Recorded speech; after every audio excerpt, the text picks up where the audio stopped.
En el año 1961, un grupo de vecinos de la ciudad de Bahía Blanca, al sur de la provincia de Buenos Aires, cansados de la exclusión generada por el sistema financiero de la época, deciden comenzar una experiencia única en la región: formar la primer caja de crédito.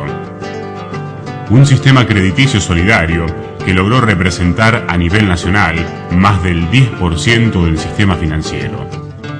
Asesorados por el Instituto Movilizador de Fondos Cooperativos, que en 1958 se constituyó como la federación que promovería el desarrollo de entidades cooperativas de crédito, se largan en esta empresa que logró no solo atraer a miles de ciudadanos, sino que ayudó a que otras entidades cooperativas se fundaran en la región.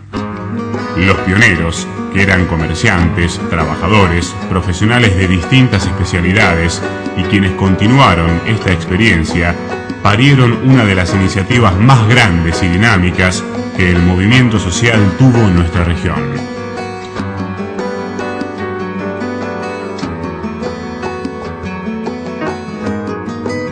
Los momentos fundacionales, el ejercicio democrático, la lucha por la libertad ante las agresiones de las dictaduras militares, la solidaridad y la cooperación, son algunas de las enseñanzas que nos dejan aquellos que hicieron grande el cooperativismo.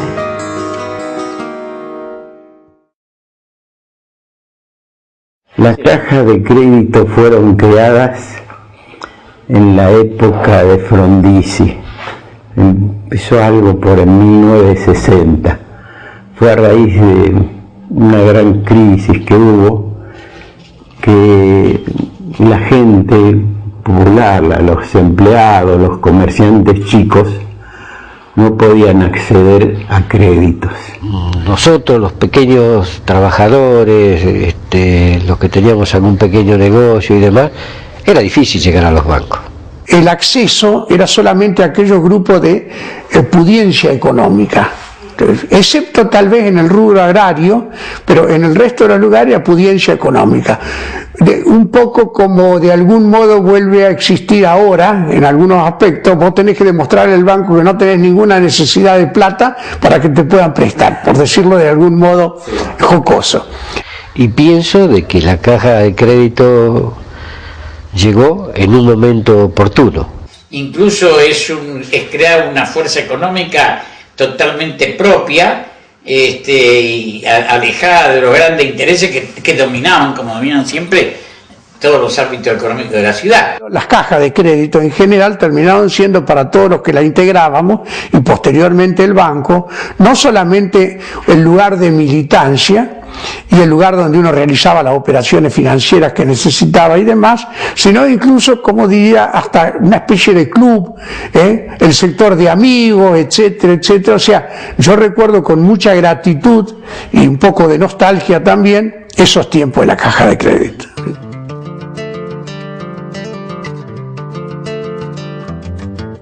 Fue muy convocante a la gente que se empezó a asociar y a trabajar, y ponía plata y ponía dinero en depósito, en una cosita que había que tenerle confianza, era difícil por eso. Traer plata a una institución nueva, por más amigo que uno sea, y existe alguna desconfianza, existe. Ofrecía poca garantía, desde el punto de vista jurídico y desde el punto de vista general, que la gente sin necesidad de saber derecho se da cuenta que está respaldado y cómo está respaldado. El respaldo de era un grupo de vecinos honestos. Cada uno de los amigos hizo un aporte. Acá está. Esos aportes fueron sumando. Nosotros habíamos quienes ponían tocos grandes ahí, que no eran del propio del movimiento de la actividad de cada uno, ¿no? Porque todo el mundo se hacía socio. Porque como valía $1 hacerse socio, no tenía que hacer el asociado una inversión, y nosotros le garantizábamos. Él tenía el peso, ese era un valor especial. Cuando llegamos a completar cierta cantidad de pesos de todos los aportes de los asociados de esta organización, venían a pedir a alguno de los asociados o incluso gente nueva, que empleados que necesitaban en ese entonces, qué sé yo, 100 pesos, algo así. Y bueno, y así se fueron reuniendo y se fue engrandeciendo de una manera tal que nosotros hasta hoy día nos llama la atención cómo progresó esto en Bahía Blanca. Los presupuestos de la creación fueron exactísimos realmente. Se correspondían, al decir exacto quiere decir que se correspondían con una necesidad concreta del sector donde se creaban estas entidades.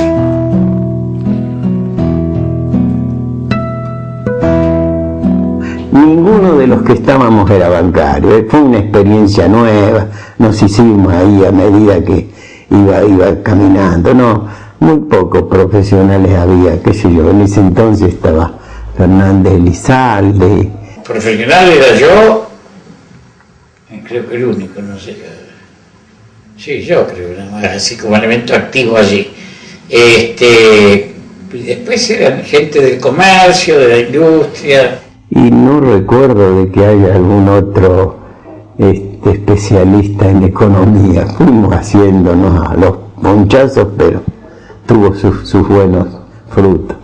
La reunión era semanal, asistía el gerente, por supuesto, a las reuniones, a veces algún personal también, pero los que estaban más interiorizados al funcionamiento, para ver cómo se iba marchando la cosa. Todos los que estábamos, que formábamos un grupo, ese grupo, cada uno de nosotros hacía 4 años, hacía 2 años que el correspondiente, ¿no es cierto? Y más tenía la posibilidad de una reelección. Después ya tenía que seguir, y así íbamos haciendo. Teníamos 2 auditores, uno de ellos el contador Rodolfo Barrios, venía, nos auditaba y nos aconsejaba, nos preparaba los exámenes para que entren a trabajar a la caja, y que previamente al examen, digamos así, administrativo, técnico administrativo, se los convocaba para hacerles conocer cuáles eran nuestros principios y nuestro fin de estar acá en ese banco, porque por allá se podrían conseguir técnicamente, pero que tendría que conjugarse ambas cosas. Y perdíamos tiempo, porque no perdíamos tiempo, dejábamos tiempo de nuestra actividad para dedicárselo ahí a la caja de crédito. Desde presidente, en el cual estuve muchos años yo y mis compañeros, presidente, vicepresidente, nadie cobraba absolutamente. Es más, durante muchos años, cada uno de acuerdo a sus posibilidades se ponía el auto. Cuando nos tocaba quedarnos afuera pagábamos el hotel. Desde ya no buscábamos un 5 estrellas, pero bueno, era estar lo más cómodo posible y volvíamos todos. La gratuidad por la prestación, o sea, la falta de interés en la prestación, es una de las garantías del buen funcionamiento cooperativo. Si no, empiezan a generarse, cuando hay que renovar, no es aquel que puede prestar intereses, sino aquel que tiene necesidad económica, que en pequeña parte puede resolverlas por esta vía. Pero el criterio, que incluso subsiste actualmente en el Instituto Movilizador, subsiste también en el Banco Credicop, no hay retribución ninguna para ninguno de los integrantes del Consejo de Administración. Y hemos tenido que correr también, porque había veces que nos faltaba efectivo, porque esto, porque el otro, entonces cualquiera de nosotros, mirá, vamos a arrimar algunos pesos por 2 o 3 días para tener caja corriente. Llegó un momento que había un comerciante que vive todavía, por supuesto, se llama Citadini, que en algún momento no alcanzaba a lo mejor el dinero para atender la demanda o los movimientos, y él decía, bueno, un momentito, en las reuniones que hacíamos, yo voy a esta casa, él venía con un paquete de envuelto en diario, sabía traer el refuerzo para que la caja pudiera, así era gente muy sana la que había, muy genuina. Y yo te voy a explicar, venía un asociado y bueno, vino y lo había traído alguno de los socios, y bueno, y venía a la mesa, fulano de tal necesita 100 pesos. Entonces había diferentes opiniones, mirá, este hombre sí va a pagar porque tiene capital y qué sé yo, y bueno, firmaba los documentos, cosa que ahora eso no es seguro tampoco, pero generalmente la gente que menos tiene, más cumple. Y en ese momento, como cumplíamos una función social, la gente no quería defraudarnos.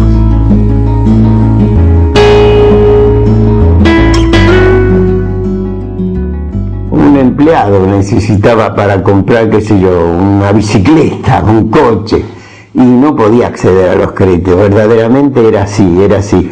Numerosos profesionales, varios colegas míos, que obviamente sin ningún tipo de recursos se recibían y precisaban lo básico, una máquina de escribir, un escritorio, 2 o 3 sillas y demás. Entonces no tenían banco que los atendiera en esto, porque el banco tenía que probarle que tenía super solvencia para que le prestaran. Para alguien que le faltaba para terminar algo de una casita modesta, no eran créditos grandes, pero sí se facilitaba a la gente, porque era con la confianza que se tenía, y la trayectoria acá la ciudad era chica, digamos. Nosotros aquí generalmente conocemos al 100% de la gente, ¿no? Y si había alguna persona que era nueva, que no conocemos, buscamos antecedentes y listo.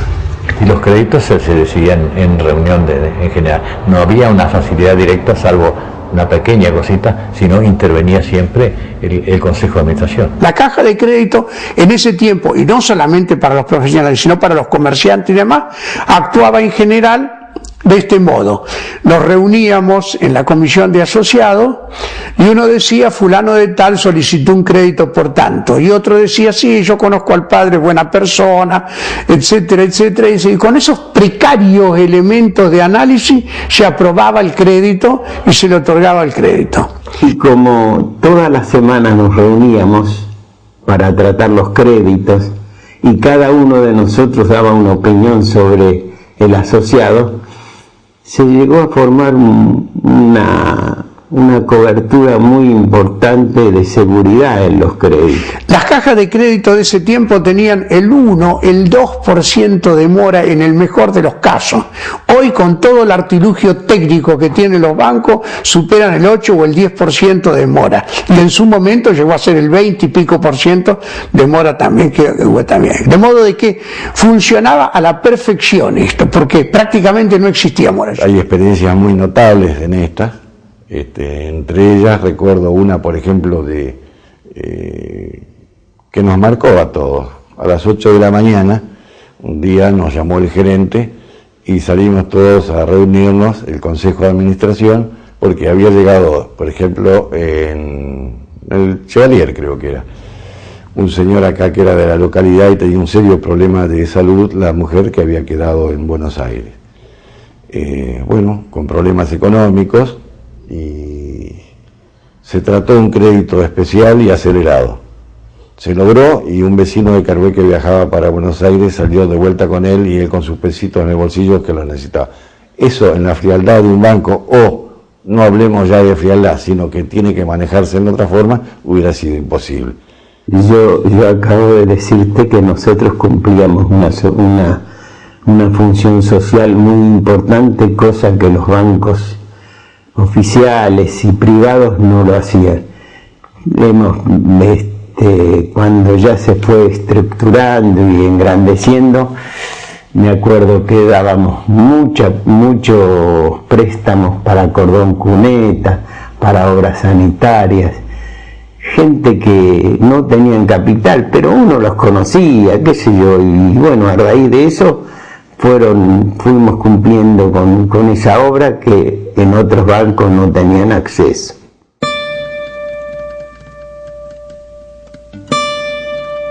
Y hubo verdaderamente una pelea importante, y hubo un momento en que nosotros necesitábamos recurrir a un banco, porque era plata que ingresaba y teníamos que depositarla en algún banco. Incluso cuando se abrió las cuentas personales, venían a depositar cheques y entonces teníamos que tener algún banco para descargar esos valores. Entonces uno de los bancos que nos dio una muy buena mano fue el Banco Bahía. Ese nos dio muy buena mano. Y los otros bancos, cuando vio que el Bahía nos estaba dando una mano, ya se arrimaban, qué sé yo. Pero fue todo muy difícil, obra de titanes. Pues. Las entidades financieras nos miraron mal. Primero que nos miraron como un pobretón que se viene a meter donde no le corresponde. Esa es la primera, así, hablando de la reacción personal, así primaria y estúpida, ¿no? Y después ya vieron que podían ser tocados parte de sus enormes intereses que los molestaba, seguramente. Y entonces nunca tuvimos la simpatía de los bancos, jamás. Entonces, uno ya se dio cuenta muy rápido de eso. Porque tener la plata de los chicos hace mucho para darle a los grandes, ¿no es cierto? Y a los chicos los bancos daban poco, ¿no es cierto? Eran pocos los que se animaban a ir al banco, vamos a decir, hasta el Banco Nación, que tendría que ser una cosa normal, ¿no es cierto? Eran pocos los que se animarían a ir. Hay cosas que me marcaron. En un momento determinado a un banco oficial fui para acceder a un crédito que yo había escuchado, que el día lunes, a partir del día lunes, el crédito ese se establecía, hice antesala, fui el primero, esperé, me atendió el gerente, me escuchó, y entonces lo primero que me dice, dice, mire, lo lamento, me he quedado sin cartera, y le dije, gerente, escúcheme, soy el primero que usted está atendiendo, ¿cómo me dice que ya no tiene cartera? O sea, esto es un crédito que ya viene cocinado de hace rato, le digo, la semana, son para los ilustres de siempre. Dice, no le permito que no hable así. Digo, ¿y qué otra forma? ¿Qué es lo que tengo que pensar? Soy el primero que atiende en el día lunes. Soy el primero que le viene a pedir el crédito y ya me está diciendo que no. Bueno, eso no sucedía en las cajas. Todos eran iguales. Hay un tipo de, una filosofía distinta, ¿no es cierto?, de la banca común a, digamos así, a la banca nuestra. Nuestra banca es una banca solidaria, donde el dinero se reparte, digamos así, en el mismo lugar que se engendra, que se produce, ¿no es cierto? Y si tenemos excedente, se la mandamos a otra cooperativa hermana, ¿no es cierto? Entonces yo pienso de que eso empezó a pesar dentro, digamos así, de la banca privada. Pero la gente sabía que cuando tenían problemas así insolubles ante la banca privada, había una puertita que estaba abierta y una lucecita prendida, y una mano amiga también para ayudar. Nosotros fuimos las promotoras de todas las cajas de esta zona. Arrancamos por Punta Alta, me acuerdo. Punta Alta, después fuimos a Saavedra, después a Pigüé, después a Puan, qué sé yo, te nombro así casi todas, qué sé yo, Jacinta Braus, Rivera, íbamos de los miembros de la comisión a interesar a un grupo de gente que a su vez ya habíamos conversado, le explicábamos la experiencia de una caja de crédito, que era una caja de crédito, qué función cumplía. Incluso íbamos para dar, por ejemplo, cuando se hacía la reunión inicial, para charlar y explicar cómo funcionaba la caja de crédito y la experiencia que habíamos dado en Bahía. Me tocó varias, y entonces sí, fuimos y todo, y además ambientes muy simpáticos, muy populares, muy cordiales, muy honestos. Son cosas imborrables, esas son cosas imborrables. Y bueno, a raíz de eso fuimos incorporando muchas cajas. Casi todas las cajas de la zona se fueron incorporando. Bueno, aquí surgió con el temperamento de que ayudaría a los sectores más bajos de la sociedad, por lo menos completar la labor de crédito, porque los bancos oficiales en gran parte no lo cubrían. Al principio no teníamos la movilidad que tenemos que tener porque la falta de experiencia después, pero poco tiempo ya entramos en órbita. Toda gente de acá, comerciantes, hacendados, todos, sin experiencia ninguna, la adquirimos a través del tiempo. Acá el que trajo la idea inicial, lo quiero nombrar porque fue el socio número 1, se llamó Luis Ripani, que trajo la inquietud para crear esa. Era un empleado de una cooperativa de progreso agrícola. Y cuando trajo esa iniciativa la llevó a la Cámara de Comercio. Y la Cámara de Comercio trató de interesar a un grupo de gente y así nació la Caja de Crédito. Se fue a visitar una Caja de Crédito bahiense, la bahiense, y se volvió con buenas informaciones, se hizo una asamblea, se formó una comisión provisoria formada por vecinos, por empleados, comerciantes, agricultores, en fin, era una mezcla no había una separación de clases, sino que intervinieron todos. Se veía creciendo despacio, lógicamente, pero ya se empezó a evolucionar. La gente empezó a tener confianza y se fue creando, se iban los comerciantes, algunos fueron depositando en sus cuentas para facilitar la evolución.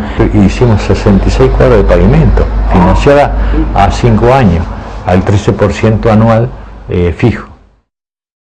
En el Club Napostá se hizo la primera asamblea constitutiva. Había 71 socios en la asamblea. Para nosotros era una experiencia insólita, no la conocíamos. La primer caja de crédito que se abrió en la calle Saavedra, al 100 y pico, creo que es, en la calle Saavedra, era un garage que estaba armado, había sido como una mercería. Ahí en Saavedra me acuerdo que tuvimos que incorporar para darle seguridad a los inversores una caja caudal, una caja muy poderosa, grande, que tuvieron que, me parece, que hasta romper la puerta para entrarla. Cuando comenzamos a trabajar,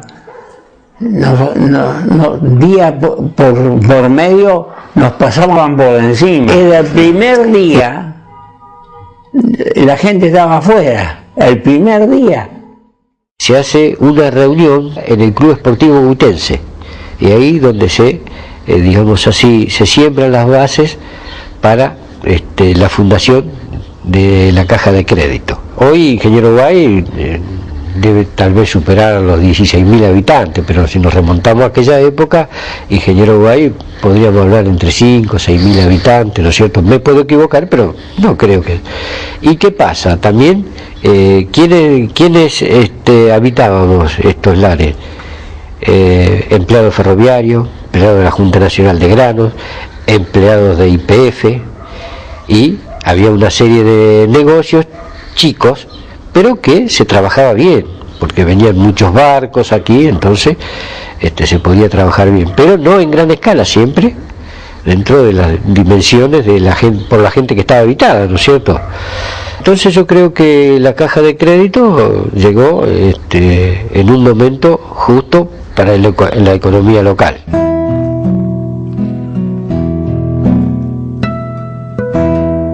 Del Instituto Movilizador tuve el placer de conocer a un hombre que daba gusto escucharlo y era una enseñanza que también lo perdimos, era Florial Gorini. Como dirigente lo considero que era fundamental para la Caja de Crédito, porque fue, diría, una persona que hasta el infinito de la necesidad de la Caja de Crédito, él explicaba. Realmente un fuera de serie, un fuera de serie. El instituto era la palabra mayor, digamos, el que nos protegía, el que nos daba la directiva y el que manipulaba el capital, sabía qué es lo que entraba, qué es lo que salía. Siempre estuvo con nosotros, y aparte, por lo menos 1 o 2 veces en el año íbamos nosotros a Buenos Aires. Yo he ido, cuando estaba, creo que estaba en la calle Corrientes, me parece, que hacíamos gestiones todos ahí y concurríamos ahí directamente. A aprender, porque realmente era aprender, y el instituto siempre nos mandaba gente, nos asesoraba. Todas estaban adheridos al Instituto Movilizador. ¿Qué es el Instituto Movilizador? Vendría a ser en su época el Banco Central de las cajas de crédito, las que movilizaban dinero. Si acá en Bahía Blanca había cantidad de dinero importante en las cuentas, en su caja, y en Tucumán necesitaban para la zafra dinero en otra caja, entonces se la dábamos al instituto y el instituto movilizaba el dinero de Tucumán, de Bahía a Tucumán, pero por intermedio siempre del instituto. El instituto era el que orientaba los movimientos financieros importantes.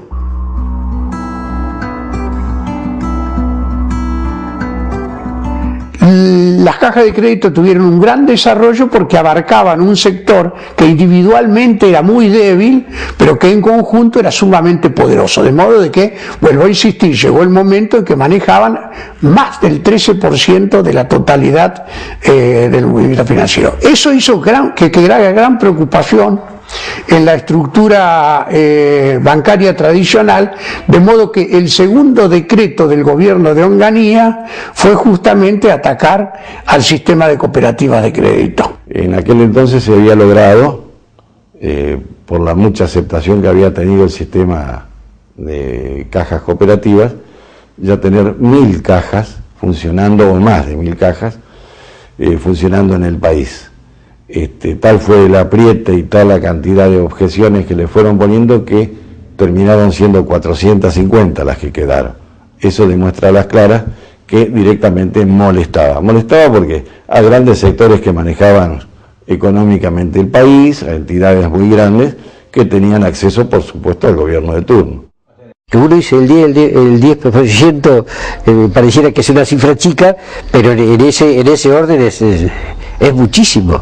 Había salido que se habían escapado la gente del instituto no sé con cuántos millones, nunca ocurrió eso. Y allí la orden que el Ministerio de Economía era cortar las operaciones porque decía que procedíamos con lavado de dinero y no sé cosa, ¿no? Nos investigaron a todos. Inclusive el Banco Central hizo carne y uña con la dictadura y paralizaron el capital mayoritario de las cooperativas. Acepto esta responsabilidad excepcional, persuadido de que es menester producir en la República un cambio fundamental. Comunica a la población que a partir de la fecha el país se encuentra bajo el control operacional de la Junta Militar. Firmado Jorge Rafael Videla. Se abre, señores, un nuevo capítulo en la historia económica argentina. Hemos dado vuelta una hoja para dar paso a la liberación de las fuerzas productivas. Desde Onganía no cabe duda de que había grandes poderes económicos que estaban aliados del gobierno. Y veían, y no cabe duda que con certeza, que en la forma en que íbamos creciendo, los intereses de ellos terminaban perdiendo. Lo primero que quiso Martínez Dios, cerrar todas las cajas de crédito. Y una de las primeras cosas que hizo el bonito gobierno de Martínez Dios, fue justamente perseguir por decreto nomás, hasta metió preso a los miembros de la dirección del instituto. El gobierno dictatorial que tenía una serie de preconceptos que se tradujeron en agresiones, exilios de personalidades de la cultura, principalmente de todo lo que representaba la cultura, el arte, etcétera, etcétera, ¿no? Y ellos justificaban su accionar y su permanencia en la lucha antisubversiva, lo que llamaban lucha antisubversiva. Entonces caracterizaron a los bancos como proveedores de fondo de esa lucha antisubversiva. Yo pienso, y esto es una opinión muy personal, que este es un remanente de lo que los servicios de inteligencia habían detectado como finalidad cuando se creó originariamente el movimiento por Fussman, que tenía un doble propósito: luchar contra la dictadura que pretendía instaurar, es decir, conseguir medios para la lucha popular contra la dictadura que pretendía eternizar Onganía, y al propio tiempo servir como un elemento de financiamiento popular también.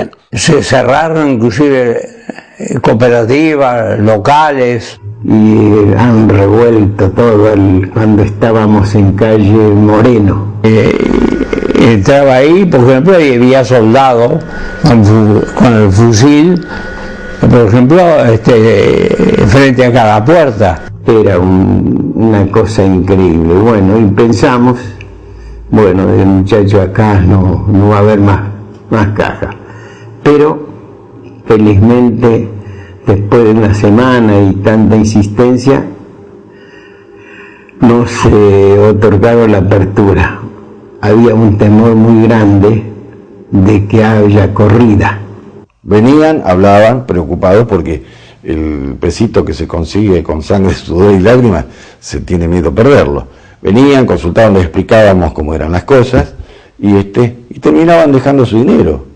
El día que se retiraron los militares, mejor dicho, los militares tuvieron varios días, pero 2 días estuvo cerrada la caja. El tercer día que se abrió, hubo el récord histórico de depósito. La gente estaba esperando para depositar, para demostrar que apoyaba a la entidad.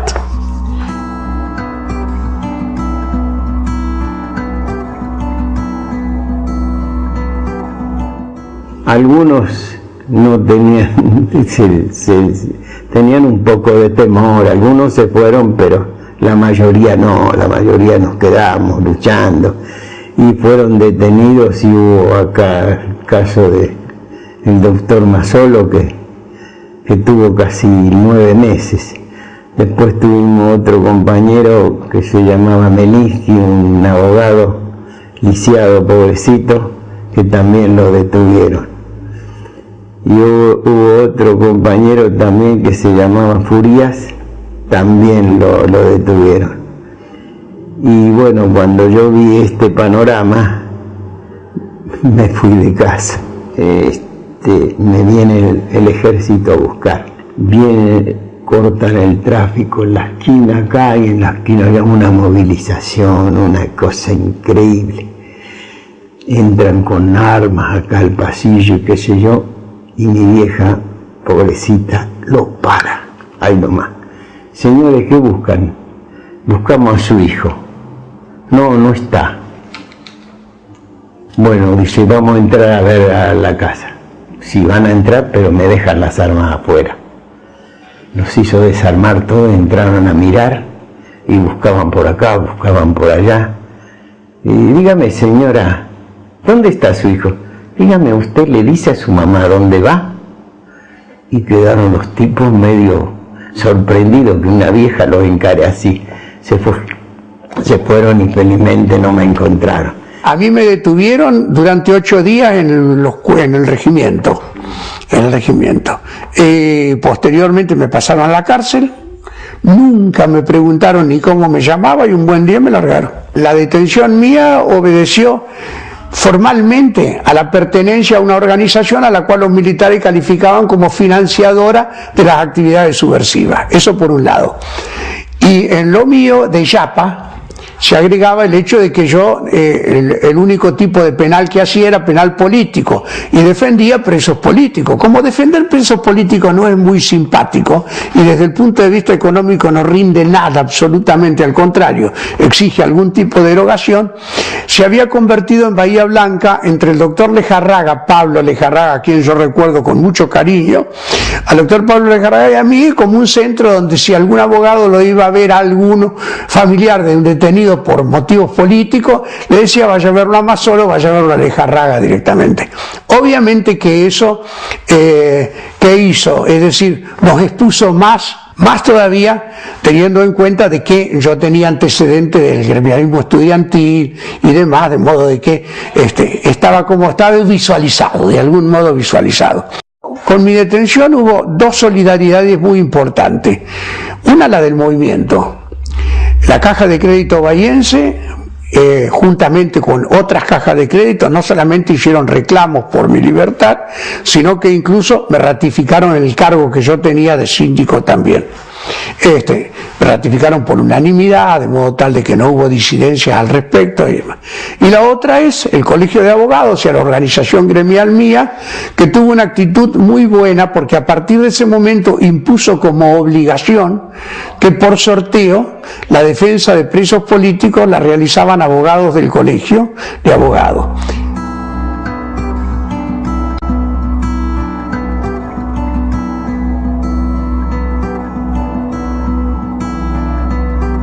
En el golpe del 76 se toma una medida draconiana, aparentemente de tipo administrativa, que era prohibir el funcionamiento de entidades financieras bajo forma cooperativa. Correcto, sí.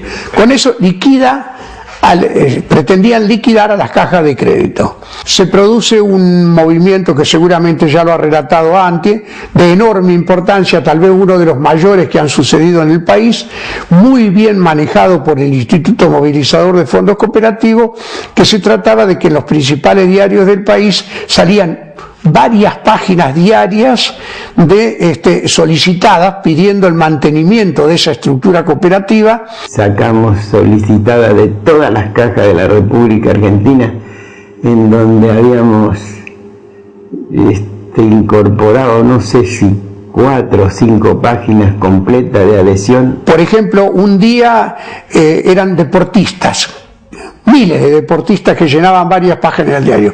Otro día eran militares y policías que llenaban varias páginas del diario con solicitudes de que se permitiera seguir operando a las cajas de crédito, o bajo la forma cooperativa, digamos. Fue una batalla sin cuartel. Hemos peleado las cajas que estábamos en vigencia, incluso se ha hecho movimientos muy importantes en el Luna Park, en donde movilizamos medio país. Venían de todas las cajas, venían ómnibus contratados al Luna Park a manifestarse en contra del cierre. Bueno, ahí peleamos mucho. Finalmente fue tan intensa la presión que el gobierno militar, la dictadura de ese tiempo, decidió de que un intermedio, que ellos creyeron que igual podía liquidarla. Es decir, creaban determinadas condiciones de capitales mínimos y demás, lo que obligó al agrupamiento de las cajas de crédito, pero permitían la formación de bancos cooperativos.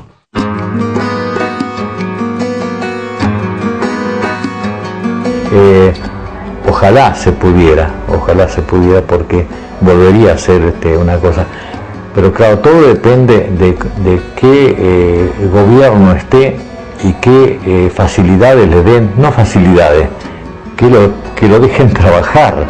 Es decir, porque si las normas que exigen no le permiten trabajar y le van a exigir un montón de reservas obligadas y qué sé yo, entonces va a ser un banco más. Para eso tenemos el Credit Corp, que funciona muy bien. Por las disposiciones del Banco Central sería muy difícil, pero que si uno a la gente la alienta a formar este grupo, yo creo que podrían andar tranquilamente. Eso lleva tiempo, hay que dedicarse, hay que incorporar gente como es uno, ¿me entendés? De una moral y principios intachables, entonces hoy es más difícil. Tendría que haber más doctrina, ir formando gente joven que fuera y darle participación a todos. Y así sucesivamente, y los jóvenes de hoy tendrán que dar lugar mañana. Y ir preparando dirigentes por sobre todo. El desafío está planteado. Las cajas de crédito, producto de las acciones de gobiernos dictatoriales y la profundización de las políticas neoliberales durante los 90, tuvo que modificar su forma de funcionamiento y operatoria. La inteligencia y valentía de sus dirigentes hizo que este movimiento no cesara en su participación social y objetivos de apoyo a los sectores excluidos del sistema financiero. Reflexionar y mirarnos en nuestra historia reciente nos ayudará en acercarnos cada vez más a esa transformación social que persigue el cooperativismo.